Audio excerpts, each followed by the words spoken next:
हमने तो सीखा ही है सत्ता से सवाल पूछना। आज उनकी सत्ता है, उनसे सवाल पूछ रहे हैं, कल आपकी सत्ता होगी, आपसे सवाल पूछेंगे, ये हमारा काम है। शिवराज सिंह और मोदी जी के बीच में ट्रस्ट डेफिसिट है, बहुत भयंकर, इतना ज्यादा कि अपने 18 साल के मुख्यमंत्री का नाम लेने से भी गुरेज कर रहे हैं, बच रहे हैं। और आपको आश्चर्य होगा अशोक जी, मैं बताना चाहती हूँ, अपने कार्यकाल में शिवराज सिंह जी ने 29,716 घोषणाएं की हैं। उनमें से एक घोषणा का नाम मोदी जी ने नहीं लिया, जबकि मोदी जी तो नाम से बड़ा कुछ समझते ही नहीं है। कांग्रेस की तमाम योजनाओं स्कीम का नाम बदल के खुद हरी झंडियां दिखाते रहते हैं। और यही नहीं, नतीजे, मतलब उनके लिए नतीजों से ज्यादा नजारे महत्वपूर्ण है, नाम महत्वपूर्ण है। उन्होंने तक नाम लेने से मना कर दिया। नमस्कार। मध्य प्रदेश में राजनीतिक तलवारें खिंच गई हैं। कांग्रेस ने अपना घोषणा पत्र जारी कर दिया, जिसको वो वचन पत्र कह रही है, और उसका कहना है कि हम वचन पत्र इसलिए कह रहे हैं कि शिवराज जी तो सिर्फ घोषणा करते हैं, हम जो घोषणा करेंगे वो निभाएंगे। उधर ज्योतिरादित्य सिंधिया कह रहे हैं कि कांग्रेस सिर्फ घोषणाएं करती है, कांग्रेस ने एक भी किसान का कर्ज माफ नहीं किया। जबकि कुछ दिनों पहले जब वो कांग्रेस में थे तो वो खुद बता रहे थे कि कितने किसानों का कर्ज कांग्रेस ने माफ किया है।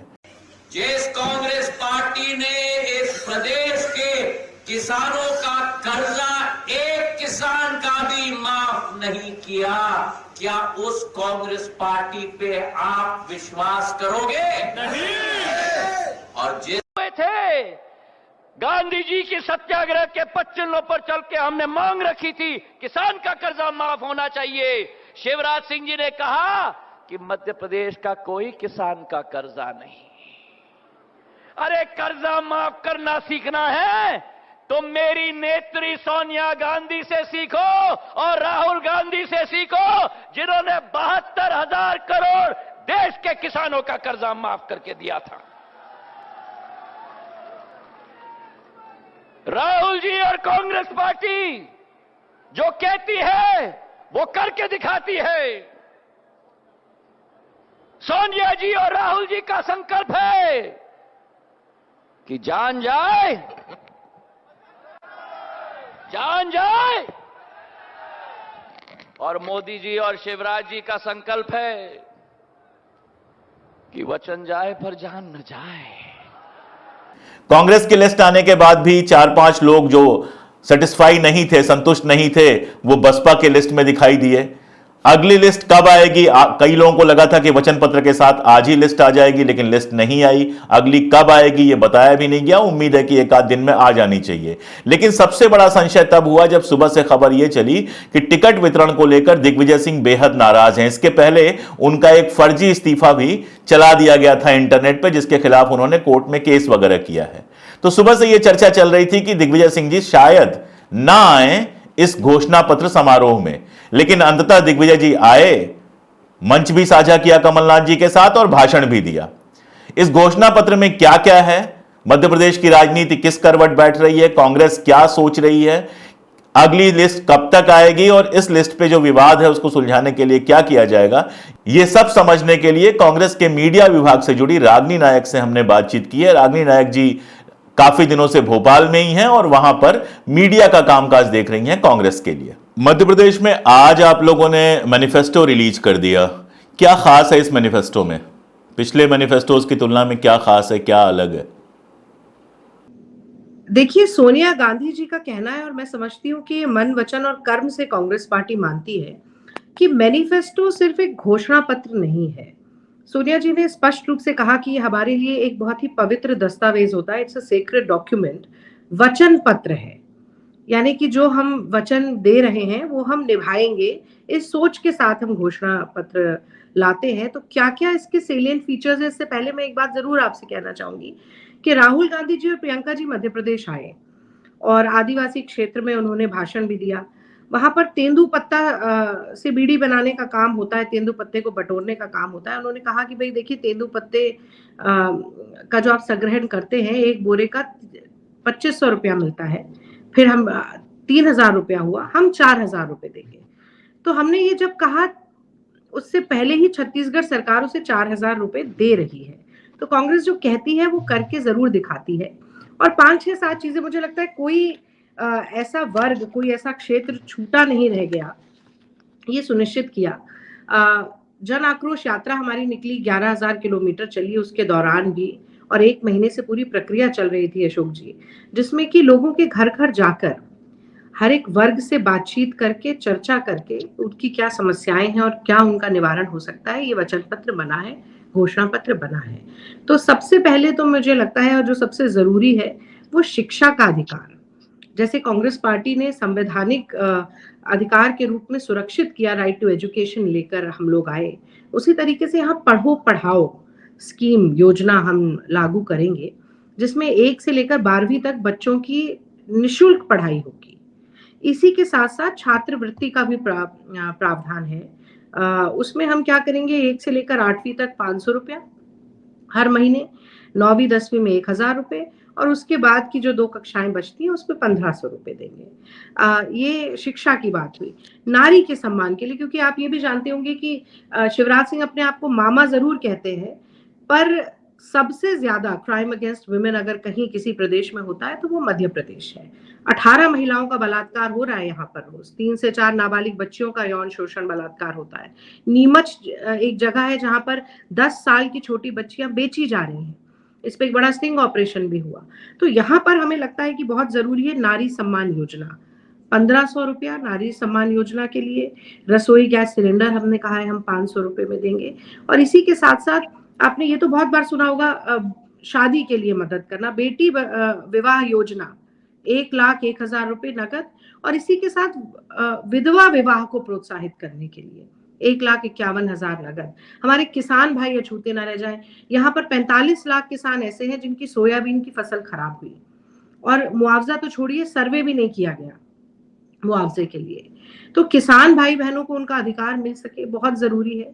किसान समर्थन मूल्य गेहूं के लिए पाएंगे 2600 रुपए, धान के लिए पाएंगे 2500 रुपए, और हम इसे अपने कार्यकाल में लेकर जाएंगे करीब 3000 रुपए तक। ये कुछ सेलिएंट फीचर्स हैं हमारे मैनिफेस्टो के। न्यूनतम आय अधिकार देंगे, जो 18 साल से ज्यादा उम्र के लोग हैं और उन्हें रोजगार नहीं मिल पा रहा है, तो उसमें हम एक वित्तीय आकलन करके कि कम से कम हम कितना भत्ता दे सकें जिससे कि उनका घर चल सके, ये सब चीजें हमने प्रयास किया है। वैसे तो 116 पन्ने का हमारा मैनिफेस्टो घोषणा पत्र है, एक सारांश वचन पत्र भी हमने निकाला है, आज मैं दिखा भी दूं आपको, PDF के जरिए हम भेज भी देंगे, पर ये हमारा एक सारांश वचन पत्र है। शुक्रिया। आज सुबह से बात चल रही थी कि दिग्विजय सिंह जी टिकट वितरण को लेकर नाराज हैं, अभी पहली ही लिस्ट आई है, और ये भी था कि शायद वो आज आएंगे नहीं, उनकी कुर्सी लगी हुई है लेकिन आएंगे नहीं। हकीकत क्या है, क्या वाकई नाराज हैं दिग्विजय सिंह जी? देखिए, दिग्विजय सिंह जी नहीं आएंगे ऐसी अटकलें लग रही थी, पर दिग्विजय सिंह जी आए। दिग्विजय सिंह जी और कमलनाथ जी की बातचीत भी हुई, सार्वजनिक रूप से भी हुई। उसके बाद दिग्विजय सिंह जी ने कमलनाथ जी के बोलने के बाद भाषण भी दिया। तो मुझे लगता है कि भारतीय जनता पार्टी कहीं ना कहीं इस आशा के साथ बैठी है कि कांग्रेस के खेमे में कुछ गड़बड़ हो जाए, डूबते को किसी न किसी के तरह से तिनके का सहारा मिल जाए और इनकी डूबती नैया पार हो जाए, लेकिन ऐसा होने वाला नहीं है। और कमलनाथ जी और दिग्विजय सिंह जी ने आज दोनों ने मंच के माध्यम से भी ये बात कही कि हमारा रिश्ता कोई राजनीतिक नहीं है, वर्षों का है, हम तो बड़े भाई छोटे भाई की भूमिका में है इस वक्त। लेकिन भाजपा में अभी तक जो 3 गुट चल रहे थे, नरोत्तम मिश्रा जैसा नाराज गुट, ज्योतिरादित्य जी वाला महाराज गुट और शिवराज गुट, इसी के साथ साथ लिस्ट वितरण के बाद एक और नया गुट बीच में आ गया है, लाइलाज गुट, जिन केंद्रीय नेताओं और मंत्रियों को ये कहकर उतारा गया मैदान में कि शायद डैमेज कंट्रोल हो जाए, उन्होंने खुद ही कह दिया कि हमारा चुनाव लड़ने का मन नहीं है। तो ये लाइलाज गुट है, ऐसा गुट जिसे चुनाव लड़ाने के लिए पैराशूट लैंडिंग तो करा दी गई, पर वो चुनाव ही नहीं लड़ना चाहते। आप देखिए, कैलाश विजयवर्गीय कह रहे हैं कि मैं तो हवाई नेता हूँ, हेलीकॉप्टर से प्रचार करता हूँ, मैं कहाँ लोगों के बीच में हाथ जोड़ने जाऊंगा। जिस दिन तोमर साहब की टिकट हुई, उन्होंने जवाब देने से ही मना कर दिया। एक वो फग्गन जी हैं, उनको लड़ाया जा रहा है, वो 33 साल से विधानसभा का चुनाव ही नहीं लड़े। तो भारतीय जनता पार्टी के खेमे में इस वक्त बहुत असमंजस की स्थिति है, ऊहापोह की स्थिति है, क्योंकि शिवराज सिंह और मोदी जी के बीच में ट्रस्ट डेफिसिट है बहुत भयंकर, इतना ज्यादा कि अपने 18 साल के मुख्यमंत्री का नाम लेने से भी गुरेज कर रहे हैं, बच रहे हैं। और आपको आश्चर्य होगा अशोक जी, मैं बताना चाहती हूँ, अपने कार्यकाल में शिवराज सिंह जी ने 29,716 घोषणाएं की हैं, उनमें से एक घोषणा का नाम मोदी जी ने नहीं लिया, जबकि मोदी जी तो नाम से बड़ा कुछ समझते ही नहीं है। कांग्रेस की तमाम योजनाओं स्कीम का नाम बदल के खुद हरी झंडियां दिखाते रहते हैं। और यही नहीं, नतीजे, मतलब उनके लिए नतीजों से ज्यादा नजारे महत्वपूर्ण है, नाम महत्वपूर्ण है। उन्होंने तक नाम लेने से मना कर दिया। तो ये ट्रस्ट डेफिसिट एक समस्या हो गई। दूसरा, मैंने आपसे कहा कि जिन लोगों को लड़ाया जा रहा है वो लड़ना नहीं चाह रहे हैं, और जिनको लड़ाया जा रहा है उनके बदले में जिनकी टिकट कटी है, जैसे सीधी के विधायक थे केदारनाथ शुक्ला, वो ये कह रहे हैं कि अगर देश में सबसे बड़ी हार कहीं होगी भाजपा की तो मध्य प्रदेश में होगी। तो अपने ही मुख्यमंत्री की फजीहत कराने वाला ये पहला केंद्रीय नेतृत्व ने मध्य प्रदेश के ऊपर पहला एक्सपेरिमेंट किया है। जब उन्हें ही विश्वास नहीं है शिवराज सिंह पे, तो जनता कहाँ विश्वास करेगी। थोड़ी नाराजगी तो आप लोगों के यहाँ भी है। कल बसपा की लिस्ट आई थी, मैं देख रहा था, उसमें ज्यादातर लोग ऐसे ही हैं जिनको कांग्रेस से टिकट नहीं मिला। लाहौर सीट इंपॉर्टेंट है, जालम सिंह वहां से लड़ रहे हैं, विधायक पहले रहे हैं। तो ये नाराजगियां कैसे मैनेज कर रहे हैं आप लोग? अभी एक और लिस्ट आनी है तो जाहिर तौर पर नाराजगियां होंगी। भारतीय जनता पार्टी से बहुत सारे लोग कांग्रेस में आए हैं, अगर उनको टिकट मिलेगा तो पुराने लोग नाराज हो सकते हैं, पुराने लोगों को टिकट मिलेगा तो जो आए हैं वो नाराज हो सकते हैं। तो ये नाराजगियां कैसे मैनेज कर रहे हैं आप लोग? अशोक जी, आपके साथ बात करना इसलिए बहुत अच्छा लगता है क्योंकि आप पत्रकार भी हैं और इतिहासकार भी हैं, तो आपको पढ़ने का बड़ा शौक है। मैं आपसे कहूंगी कि परसों हमारी सूची आई, एक साथ 144 प्रत्याशियों को हमने मैदान में उतारा, एक साथ। एक भी अखबार अगर आप उसके अगले दिन का पढ़ लें और एक खबर मुझे बता दे जहां पर ये लिखा है कि कांग्रेस के प्रत्याशियों जिनकी टिकट कटी है उनके उग्र विरोध के स्वर नजर आए, तो मैं आपकी बात को मान लूंगी। वरना 4000 आवेदनकर्ता थे 240 सीटों के लिए, टिकट तो कटेंगी ही। और जो कमजोर प्रत्याशी हैं वो सोचेंगे कि कहीं उनको कोई दल ले ले और वहां से जाकर चुनाव लड़े। भाई, उनको शुभकामनाएं हैं, जाए, कोई हमें इसमें आपत्ति नहीं। लेकिन मैं समझती हूँ कि जीवंत संगठन का प्रत्यक्ष प्रमाण है कि टिकट मांगने वाले ज्यादा से ज्यादा दावेदार हों, लेकिन अपने संगठन के प्रति इतनी निष्ठा और इतनी कमिटमेंट हो कि जब टिकट बट जाए तो उसके बाद एक अखबार खबर ना छाप पाए कि कांग्रेस के अंदर अंतर विरोध है या किसी तरह का द्वंद है। मैं समझती हूँ ये ऐतिहासिक निर्णय हुआ, और इस दृष्टि से भी ऐतिहासिक है कि हम जिस सामाजिक न्याय की बात कर रहे हैं, हम महिलाओं को जिस प्रतिनिधित्व देने की जो बात कर रहे हैं, हम युवाओं की भागीदारी की बात कर रहे हैं, वो सब इस टिकट वितरण की सूची में सम्मिलित है। तो 97 प्रत्याशी 144 में से SC, ST, OBC और माइनॉरिटी के हैं। 47 प्रत्याशी जनरल कैटेगरी के हैं। 97 जो लोग हैं, मैंने आपको बताया, पिछड़े वर्ग से आते हैं। और इसी के साथ साथ 19 महिलाओं को हमने लड़ाया। हमने अपने चिंतन शिविर में ये कहा कांग्रेस पार्टी ने कि हम 50 बिलो 50 का फॉर्मूला अपनाना चाहेंगे। समय लगता है, धीरे धीरे उस संख्या तक पहुंच सकते हैं। पर आप देखिए, 144 में से 65 लोग ऐसे प्रत्याशी हैं जिनकी उम्र 50 वर्ष से कम है। तो जैसा कि मैंने आपसे कहा कि कांग्रेस जो कहती है वो करके दिखाती है। और आप आज वहां स्टूडियो से कर रहे हैं, मुझे पूरी उम्मीद है आप भोपाल आएंगे और मध्य प्रदेश में जाकर देखेंगे, तो एक जनता उतावली होकर बैठी है कि 17 नवंबर की तारीख आए और हम पंजे का बटन दबाएं, कमलनाथ जी को मुख्यमंत्री बनाएं और शिवराज सिंह सरकार को बाहर का रास्ता दिखाएं। हाँ, मध्य प्रदेश तो मुझे आना ही है। कुछ दिन पहले मैं भोपाल में था और अभी बहुत जल्द मुझे मध्य प्रदेश जाना है।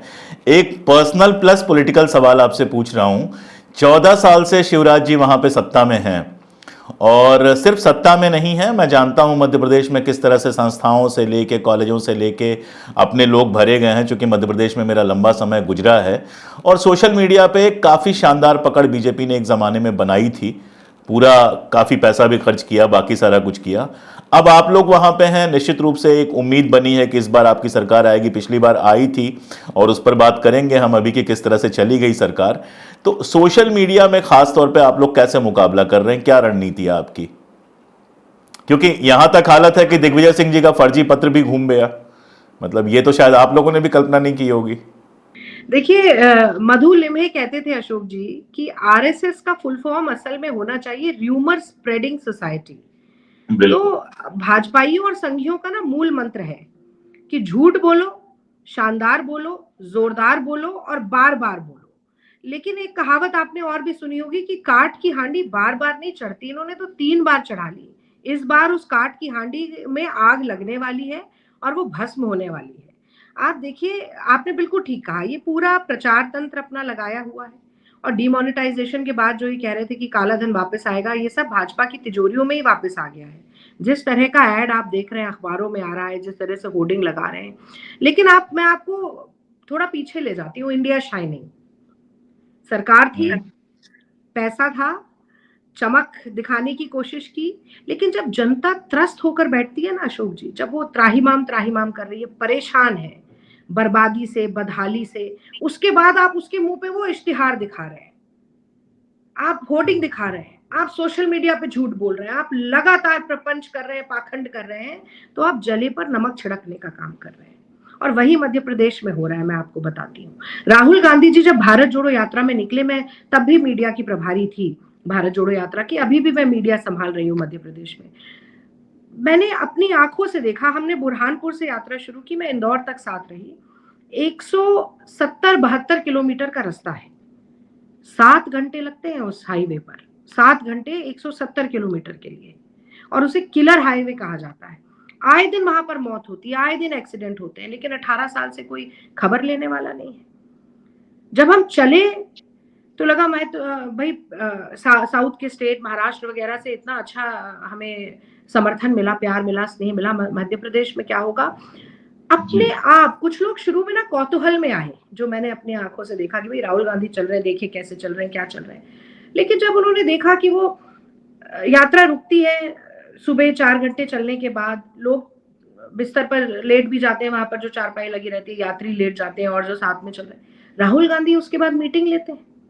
मैं बैठी थी, एक सब बुनकर आए थे बुरहानपुर क्षेत्र से, और वो बैठकर बात कर रहे थे, और सिर्फ बात ही नहीं की, पिछली सरकार ने क्या किया, आगे हम क्या कर सकते हैं, आपकी क्या मांगे, इस तरह से तमाम वर्ग के लोगों से मिल रहे थे।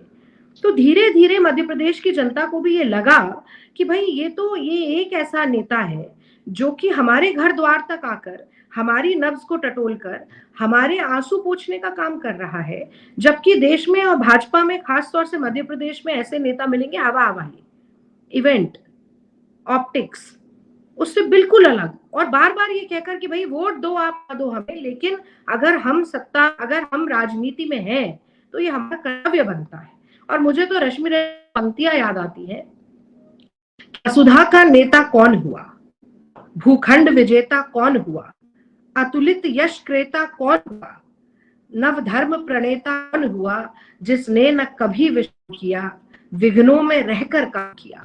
तो बिना थके, बिना रुके, बिना झुके, अविरल, सतत, निरंतर चल रहे हैं। कल भी मिजोरम में चल रहे थे, घर घर जाके कौन नेता पूछ रहा है। आप देखिए ना, मुझे लगता है यात्राएं ना बड़ी ट्रांसफॉर्मेशनल होती है, वो उस व्यक्ति में भी परिवर्तन लेकर आती हैं जो यात्रा कर रहा है। अलग अलग लोगों से मिलना, अलग अलग क्षेत्र में, अलग भाषा, अलग खान पान, अपने देश को देखना, समझना, और उन लोगों में परिवर्तन लेके आता है दृष्टिकोण में, जो कि उस व्यक्ति को यात्रा करते हुए देख रहे हैं। तो हजारों करोड़ रुपए का प्रोपेगेंडा जो था राहुल गांधी के खिलाफ कि हम दिखाएंगे इनको, तमाम अभद्र टिप्पणियां, नाम उनके साथ जोड़े गए, वो राहुल गांधी ने कैसे अपनी मेहनत से और जनता से एक संवेदना के स्तर पर जुड़कर वो सारा प्रोपेगेंडा ध्वस्त कर दिया।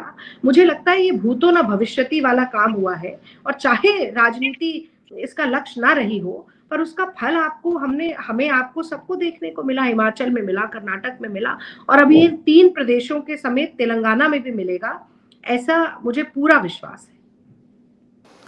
मध्य प्रदेश में जिन 2 लोगों को कांग्रेस ने भेजा है, दोनों मित्र, आप और सुरेंद्र राजपूत, उनसे बात करने में मुझे आनंद इसलिए आता है कि सुरेंद्र भाई हर चौथी लाइन में एक शेर जरूर सुनाते हैं, और आपके पास हिंदी कविताओं का जबरदस्त भंडार है। ये राजनीति में जो अल्पसंख्यक होती जा रही नेताओं की जमात है, जो साहित्य से चीज़ें कोट करते हैं, आप दोनों लोग ये करते हैं, बड़ा अच्छा लगता है सुनकर।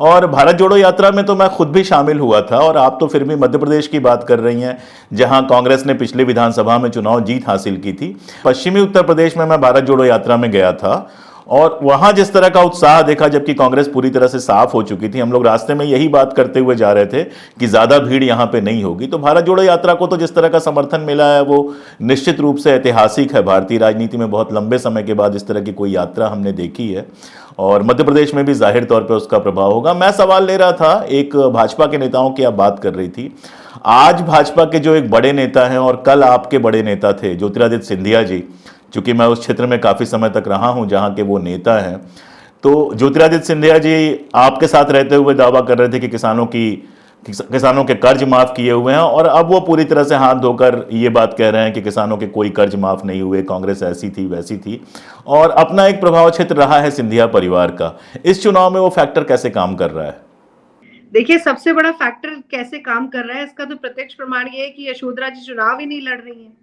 उन्होंने कह दिया मैं चुनाव ही नहीं लड़ना चाहती। और देखिए, मुझे ऐसा लगता है, मैं ना बहुत तीखी टिप्पणी, तल्ख टिप्पणी किसी पे करना नहीं चाहती, पर ज्योतिरादित्य जी कांग्रेस में जब तक थे तो उनको लक्ष्मण के रूप में देखा जाता था, है कि नहीं? हमने सबने देखा, राहुल गांधी जी उनके कंधे पे हाथ रखते थे। और जैसे भाजपा में जब से गए, शिवराज सिंह जी तमाम भाषणों में, सभाओं में उन्हें विभीषण कहते हैं। तो लक्ष्मण से विभीषण, अच्छा विभीषण आप चाहे कुछ भी कहें, विभीषण के साथ जो एक संज्ञा जुड़ी है वो घर का भेदी होने की संज्ञा जुड़ी है ना। तो कोई बहुत अपने बच्चों का नाम कोई विभीषण नहीं रखता, किसी का कभी आपने सुना है? तो मुझे लगता है कि जनता को जनार्दन इसीलिए कहा जाता है क्योंकि ये जो पब्लिक है ये सब जानती है। तो जो बेपैंदी के लोटे होते हैं ना, जिनमें वैचारिक प्रतिबद्धता नहीं होती, जो जिनके तरफ देखकर आपको लगता है कि ये महत्वाकांक्षाएं इनके ऊपर हावी हैं वैचारिक प्रतिबद्धता के बजाय, उनको जनता भी बहुत ज्यादा समय तक ना पसंद करती है, ना उनके साथ जुड़ना चाहती है। और मैं इससे ज्यादा कुछ नहीं कहूंगी, उनका प्रभाव क्षेत्र है। अभी 2 दिन पहले उनका एक वीडियो भी वायरल हुआ जिसमें कि वो इमरती देवी जी के लिए वोट मांग रहे हैं और कह रहे हैं कि दोनों हाथ उठाकर बोलिए कि कांग्रेस के पंजे वाले निशान पर बटन दबाएंगे। वो पिछली बार का वीडियो था और जनता ने सुना नहीं था उनका, जनता ने उनकी पहली ही बात सुन ली थी। इमरती देवी चुनाव हार गई थी। तो अब ये तो जग जाहिर है बात, अब उनके भी मुंह से ये निकल रहा है। और कभी कहते हैं कि दिन में एक बार जो आप बोलते हैं ना, कभी कभी सरस्वती माँ का वास होता है आपकी वाणी पर, और मुझे तो ऐसा लगता है कि वो सरस्वती माँ ने ही उनसे बुलवा दिया। तो कांग्रेस पार्टी यहाँ जीत रही है, प्रचंड बहुमत के साथ जीत रही है। जो भारतीय जनता पार्टी के नेता है, चाहे कांग्रेस से गए हों या उनके अपने नेता ही क्यों ना हो, वो एड़ी चोटी का जोर लगा ले, इस बार न सिर्फ हारेंगे बल्कि इतनी कम सीटें पाएंगे कि वो सपने में भी ना सोच पाए कि दोबारा से सरकार को गिराया जा सकता है या खरीद फरोख्त की जा सकती है। इस बात मैं यहाँ पर रह रही हूँ पिछले 15-20 दिनों से, और मैंने ये बात स्वतः महसूस की है, इसीलिए मैं आपके चैनल पर कह रही हूँ। तो आप लोग उत्साहित हैं, और उत्साह होना ही चाहिए। जिस तरह के सर्वे आ रहे हैं, जिस तरह के एबीपी न्यूज जैसे चैनल पे जो सर्वे आया, उसके बाद भी जो सर्वे आ रहे हैं, वो निश्चित रूप से इशारा कर रहे हैं कि आप लोगों की जो मेहनत है उसके सफल होने की पूरी संभावनाएं हैं। और मैं बिना किसी संकोच के आपको शुभकामनाएं देता हूं कि वहां से विजयी होकर लौटें।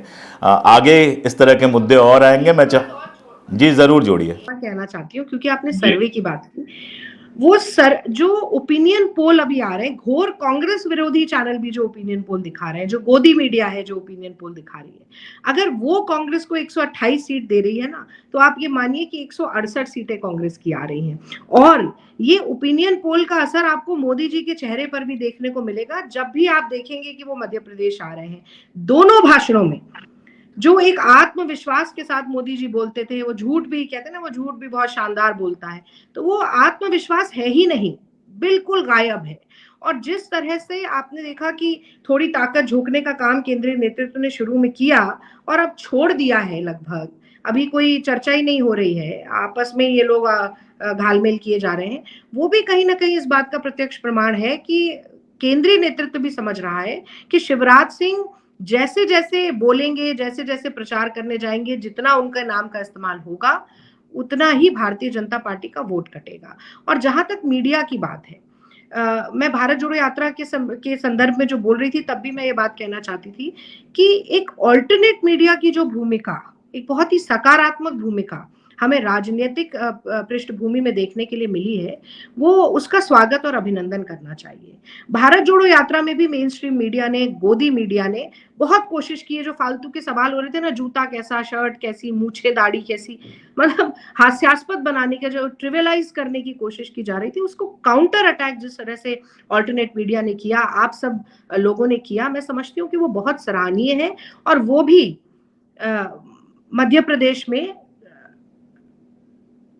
हमारे पक्ष में मैं इसलिए कहना चाहती हूँ क्योंकि मुझे लगता है कि ये जनता का पक्ष है, तो जनता के पक्ष में काम करेगा।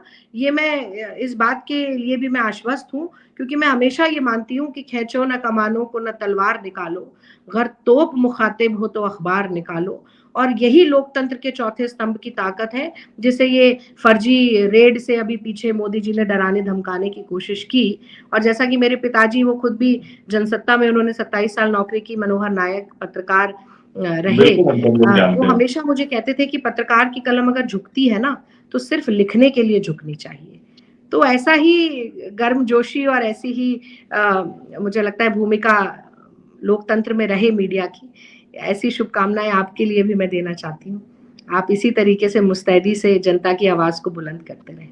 हमने तो सीखा ही है सत्ता से सवाल पूछना। आज उनकी सत्ता है, उनसे सवाल पूछ रहे हैं, कल आपकी सत्ता होगी, आपसे सवाल पूछेंगे। ये हमारा काम है। ये तो जो मतलब सत्ता की गोद में बैठ के फ्लेवर ही होना चाहिए मीडिया का। एक छोटी सी बात मैं और कहूंगी कि देखिए, जब ये प्रसंग बहुत प्रचलित भी हुआ पीछे कि पंडित नेहरू जब एक बार संसद से नीचे उतरे आजादी के बाद, तो एक महिला ने उनका गिरेबान पकड़ लिया, बूढ़ी अम्मा ने, और उन्होंने उनसे कहा कि भैया पंडित जी, तुम तो प्रधानमंत्री बने, देश को आजादी मिली, मुझ बुढ़िया को क्या मिला? तो पंडित जी ने कहा कि अम्मा, तुम्हें देश के प्रधानमंत्री का कॉलर पकड़ के सवाल पूछने का अधिकार मिला। तो ये सवाल पूछने का अधिकार, यही लोकतंत्र को मजबूत बनाता है। और ये जो मोदी जी सत्ता चला रहे हैं ना, जिसमें सवाल पूछने पर विरोध को, विसम्मति को देशद्रोह बताकर कह देते हैं चीन चले जाओ, पाकिस्तान चले जाओ, इसका खत्म होना, इसका बदलना और देश के लोकतंत्र को सच में मजबूत होना बहुत ज्यादा जरूरी है। जनतंत्र में सारा तंत्र दोयम है, पहले जन आता है। सत्ता किसी की भी हो रागनी जी, हम तो इसी हिंदुस्तान में रहेंगे, ना चीन जाएंगे ना पाकिस्तान जाएंगे, जेल में रहेंगे या घर में रहेंगे, लेकिन रहेंगे तो इसी हिंदुस्तान में और सवाल पूछते रहेंगे। पुरखों ने यही सिखाया है, यही ट्रेनिंग है हमारी। और इस सरकार को बाहर करें ताकि किसी के चीन पाकिस्तान जाने भेजने की नौबत ना आए। बिल्कुल, जाए तो घूमने जाए, घूम के लौट आए।